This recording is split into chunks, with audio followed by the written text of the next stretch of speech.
Olivia Reid had never been to a place like this. The villa rested silently on the cliff's edge, facing the deep black ocean. Its sleek glass walls reflected the moonlight, and the infinity pool glowed softly like a jewel floating in the night. She stood at the fringe of the party, wrapped in a borrowed dress that hugged too tightly at the waist, the air buzzing with laughter and the shimmer of string lights. Everyone here seemed to belong, except her. She hadn't planned to come. It was her roommate who had begged. "Just one night, Liv, it'll be fun." But fun was never the word Olivia would use to describe how she felt now, out of place and drowning in invisibility. At 22, she was a senior, majoring in visual arts, juggling 2 part-time jobs and surviving semester by semester. Her life was a quiet rhythm of classes, shifts, and unspoken dreams she never quite dared to voice.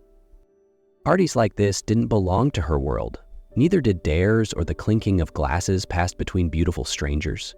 But tonight, something inside her had cracked open. Maybe it was the stress, maybe it was the ache of watching youth pass by unnoticed. Or maybe, just maybe, it was that small voice inside whispering, "You've been invisible for far too long." It started as a joke. Her roommate laughed so hard her drink nearly spilled, while the crowd around Olivia chanted in unison, "One lap, Olivia, show us the artist's wild side." Olivia shook her head, smiling nervously, but the pressure from all those expectant eyes pressed in like a weight. One naked lap, just one. No one was forcing her, but everyone was watching. She didn't know why she nodded. Maybe she was tired of always being the safe one. Maybe she just wanted to know what it felt like to be reckless, for once. Quietly, she slipped away, shedding the borrowed dress behind a cluster of bushes by the pool. Her heart thundered. The water was icy, shocking her skin like live wire, but she dove in anyway, slicing through the liquid silver under moonlight. She felt exposed, shaken, and, strangely, but as she neared the far edge of the pool, she stopped cold. A man stood there, still as the night, half his face shadowed by a nearby garden light. For a moment, Olivia thought she was hallucinating. But as she swam closer, his face became clearer. Sharp features, deep-set eyes, a gaze that didn't look away. She froze, clinging to the pool's edge, trying to cover herself on instinct. He didn't avert his gaze, but he didn't smirk either. Instead, he crouched slightly and extended a towel, his voice low and composed. "You should be more careful where you choose to trespass." Olivia's face flushed crimson. I lost a bet." He raised an eyebrow. That much was clear. There was no ridicule in his voice, only quiet assessment, controlled, unreadable. And what terrified her most was that he wasn't like the others. There was something colder about him, something contained and commanding. Only after he turned and walked away, leaving the towel draped on the edge, did Olivia realize she was trembling, not from the cold, but from something else that had just begun, something she couldn't yet name. A staff member found Olivia a few minutes later, still wrapped in the towel, still shaken.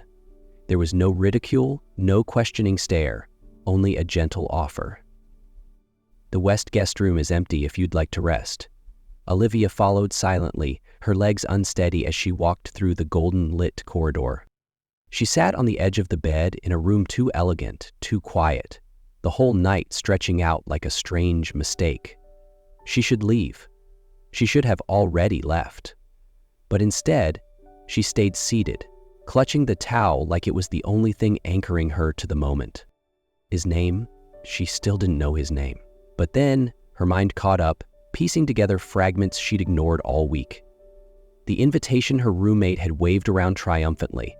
An exclusive party hosted by Julian Thorne, the reclusive art collector, the cold-eyed businessman who only existed on magazine covers and headlines, never in real life. Julian Thorne, the man who had just seen her in her most vulnerable form, who hadn't laughed, who hadn't turned away, who had simply watched, as if reading a story he couldn't yet understand. Olivia lay back, eyes fixed on the ceiling. It wasn't shame that kept her awake. It was the quiet certainty that something had shifted inside her. Something that couldn't go back to the way it was before.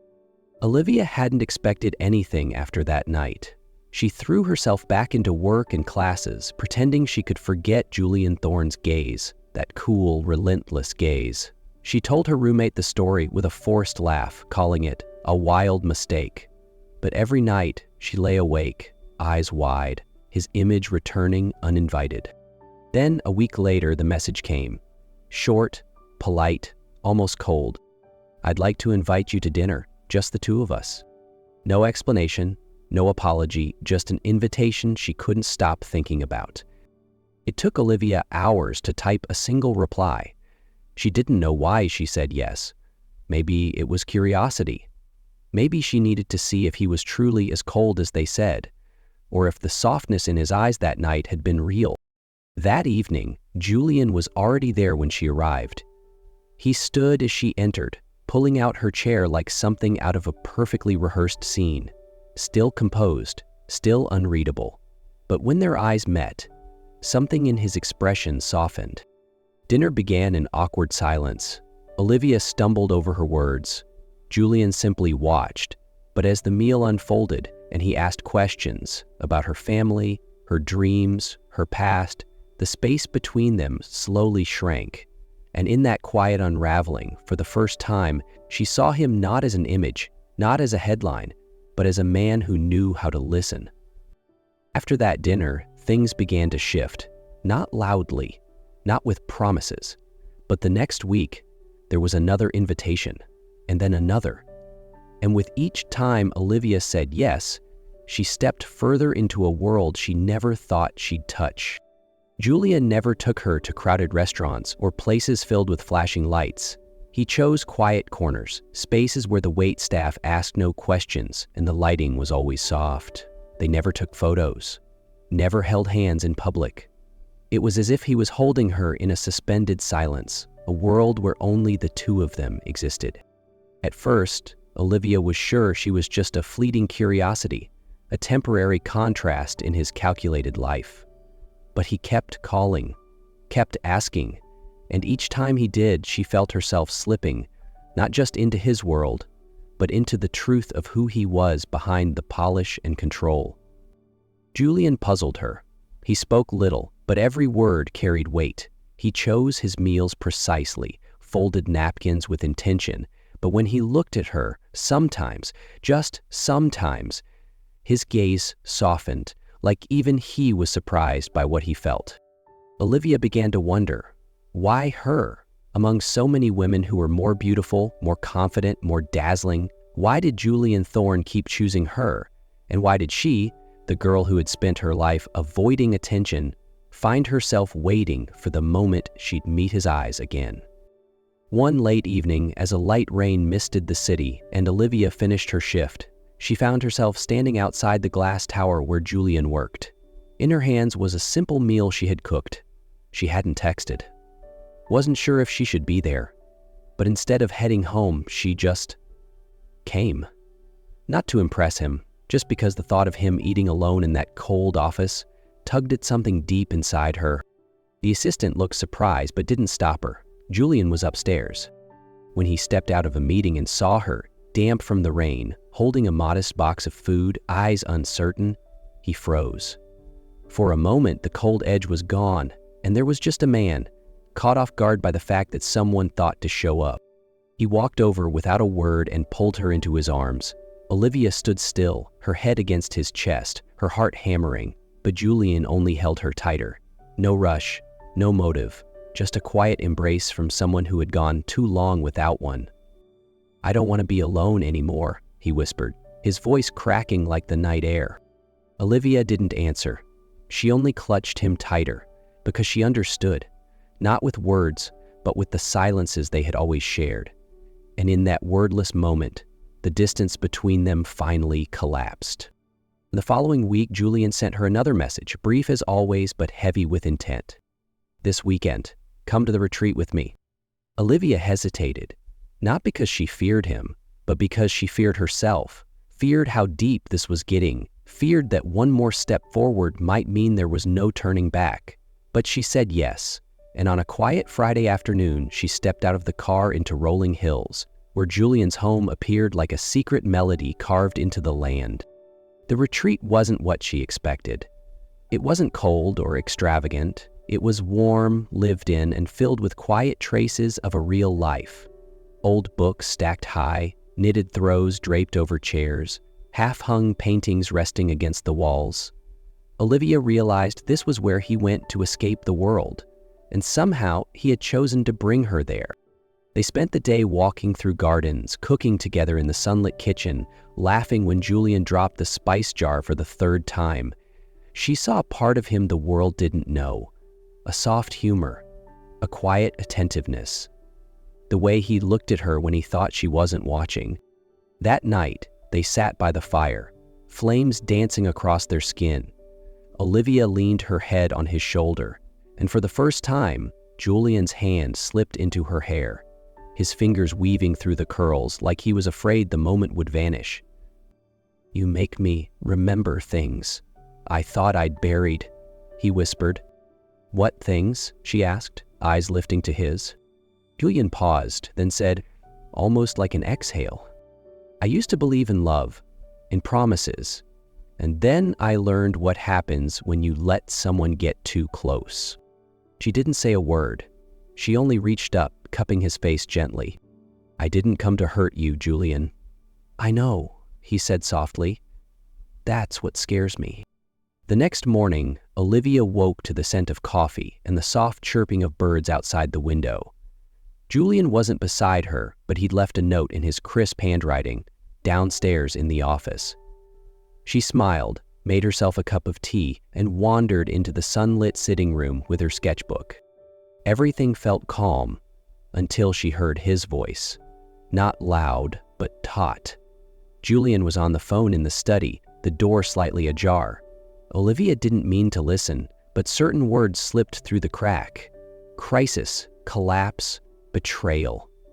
And worst of all, she's his weakness. Her heart sank, not because he had kept something from her, but because she understood. The outside world was pressing in, and for the first time, she saw herself as part of the storm. When Julian appeared, after the call, his face was calm again, composed, polished, in control, but his eyes couldn't hide the truth, and he didn't bother to. "We need to talk," he said. He told her everything, about the attack from competitors, the whispers spreading in investment circles, and how those around him were beginning to question his judgment. Because of her. Because they believed she made him soft. "And they think I'm a liability?" Olivia asked, her voice tightening. Julian reached for her hand, gripping it gently. "No, Olivia, they'll try to make you feel that way, but you're not." And in that moment, she understood that loving someone like Julian meant walking straight into the storm. Not hiding, not running, just holding on, tightly, and standing her ground. That night, Olivia barely slept. She lay staring at the ceiling, her chest tight. She didn't doubt her feelings for Julian, that was undeniable. But she had started to doubt herself. Was she strong enough to stay tethered to a man who lived under constant pressure, whispers, and knives in the dark? She texted him near midnight, just one line. "Are we just pretending this is real?" There was no immediate reply. She set her phone down, heart sinking, but hours later the screen lit up with 2 words, "Meet me." When she arrived at Julian's office, it was late. The building was nearly empty, city lights dancing on the glass walls. He was standing alone by the window, hands in his pockets, shoulders carrying more than just the weight of the day. He turned when he heard her footsteps. His face looked tired, but his gaze didn't flinch. "I built my entire life on control, on not needing anyone," he said quietly. "You're the first thing that's ever made me want to break that." Olivia stepped closer, her voice trembling. "Then why do you keep pushing me away?" Julian looked at her for a long time. Then he spoke, stripped of all armor. "Because if I let myself need you, and you leave, it will destroy me." There was no drama, no grand speech, just the raw, unvarnished truth. And that was what made her reach out and take his hand. That conversation had stripped away every wall between them. And just as everything began to feel more real than ever, Olivia got the call from her sister. Their mother, who had been quietly battling illness back home, had taken a turn for the worse. Without hesitation, Olivia packed her things. "I have to go home," she told Julian, her voice steady though her heart ached. He reached for her hand, his eyes screaming all the things he didn't say. "I'll come with you," he said immediately. But Olivia shook her head. "No, this is something I need to do on my own." Julian stood still. "You're coming back, right?" She gave him a sad smile, tears welling. "I want to, Julian, but I need to remember who I am. Without you, without your world, please trust me." He said nothing, only nodded and let her go. In the weeks that followed, Olivia lived inside the rhythm of hospital rooms, reheated meals, and memories that tugged at her from every corner. She cared for her mother, leaned on her sister, and slowly, piece by piece, she found herself again, not as Julian Thorne's lover, but as Olivia Reid, the small-town girl who was strong, quiet, and whole. Julian didn't call, didn't chase. He waited. His office felt colder, his dinners quieter. He looked at the sketches she'd left behind, traced her handwriting on a forgotten note, and taught himself how to hold faith. In her, in what they had built together. Then, one evening, Julian left work early, but instead of driving to her apartment, he went somewhere else. A small art gallery, the one Olivia had once said she dreamed of showing her work in. And there she was. Olivia froze when she saw him. Julian walked toward her. No rush, no explanation, just a single line. "I didn't come to pull you back. I came because I realized something. I love you. Not the version of you in my world. Just you. Exactly as you are." Tears slipped down her cheeks. Olivia smiled, whispering, "I was never really gone. I just needed to remember that I belong." Julian leaned in and kissed her.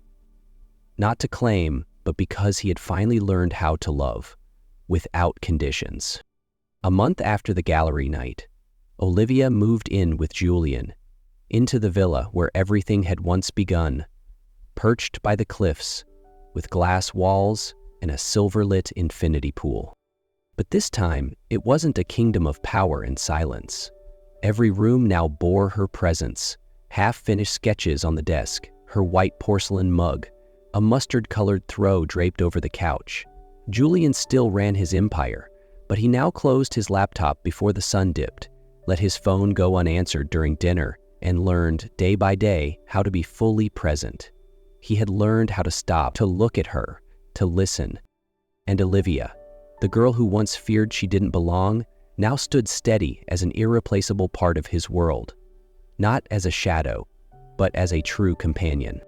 She kept creating.